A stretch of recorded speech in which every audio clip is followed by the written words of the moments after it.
আসসালামু আলাইকুম। সম্মানিত ওমান প্রবাসীগণ, আশা করি আল্লাহর রহমতে ভালো ও সুস্থ আছেন। আপনারা সবাই জানেন যে ওমানের ভিসা অবস্থা, অর্থাৎ বর্তমান সময়ে আপনারা ওমানে ভিসা নিয়ে প্রবেশ করতে পারছেন না। ভিসা প্রক্রিয়া কিন্তু দীর্ঘদিন যাবৎ বন্ধ রয়েছে।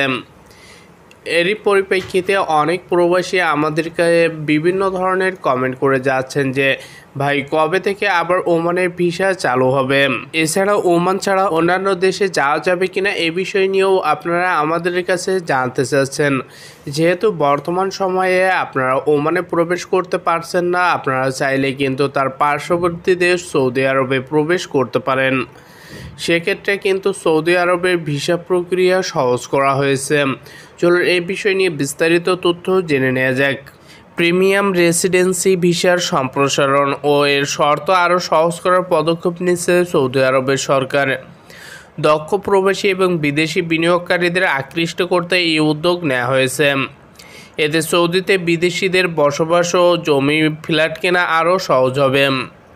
জ্বালানি তেলের দ্বিতীয় বৃহত্তম মজুতের মালিক সৌদি, তবে গত বেশ কয়েক বছর ধরে জ্বালানি তেলের উপর নির্ভরতা কমাতে চাইছে দেশটি। সেই প্রচেষ্টার অংশ হিসেবে 2019 সালে প্রথম প্রণয়ন করা হয়েছিল প্রিমিয়াম রেসিডেন্সি ভিসা।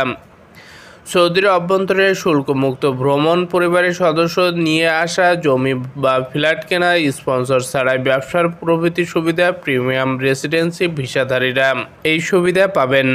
তবে এই ভিসা দেওয়া হতে বেছে বেছে এবং অল্প সংখ্যক বিদেশিদের দেওয়া হবে।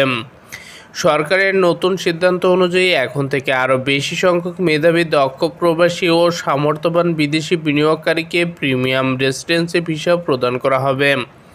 পাশাপাশি এই ভিসাধারীরা সর্বোচ্চ $40 লাখ সম্পত্তি রাখতে পারবেন সৌদিতে।